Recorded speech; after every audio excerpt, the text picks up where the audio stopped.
Magandang araw po sa inyo dyan mga kababayan. Ayun, may singaw.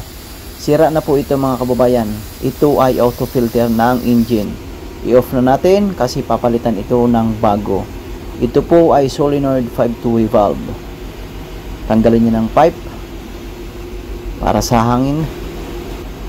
Ayun, pati ang solenoid tatanggalin na rin ni Mr. Engineer. Ayun.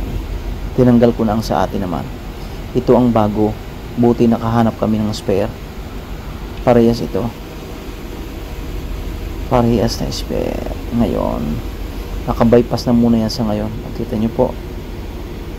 Ayun. Parehas yan. Parehas.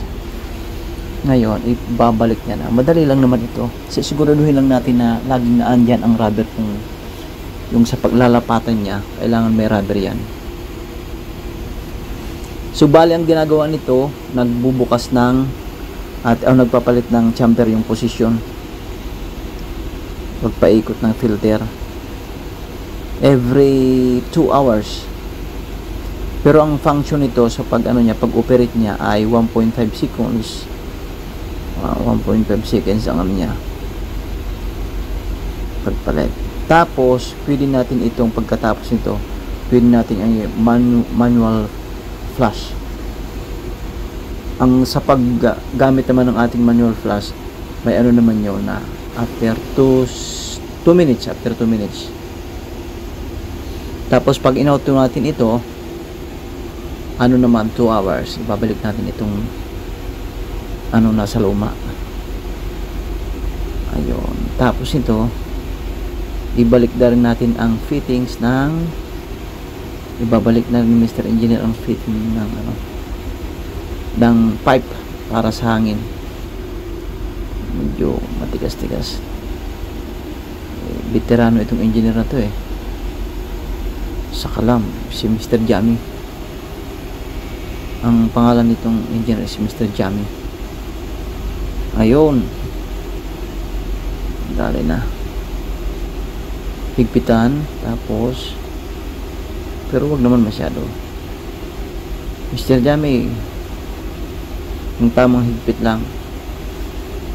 Kanina nakakuha kami ng ng valve, pero iba ang size ng solenoid niya, ang coil.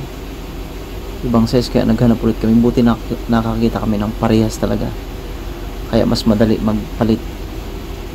Pag may tumpak o kaparehang spare, mas madali magpalit. Ayan, higpitan muna yan ni Mr. Jamie yung hangin para sa pagpalit nito. Kailangan panigurado kasi umaandar yung yung engine natin. Kailangan naka-bypass siya. Pagkatapos nito, testingin din natin para panigurado rin na gumagana bago ibalik sa normal setting sa automatic.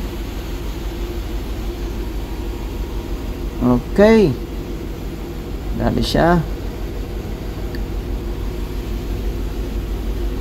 Ayun, itong ating supply at solenoid, yung coil natin, pasok. Tapos lagay ang oops. Tandahan lang Mr. Jamie kasi mahulog yan.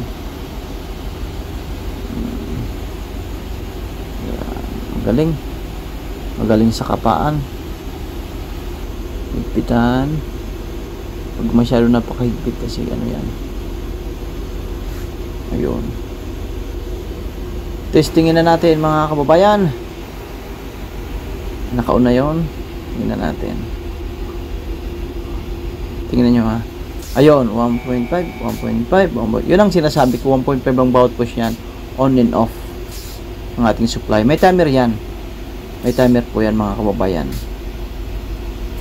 Ayan.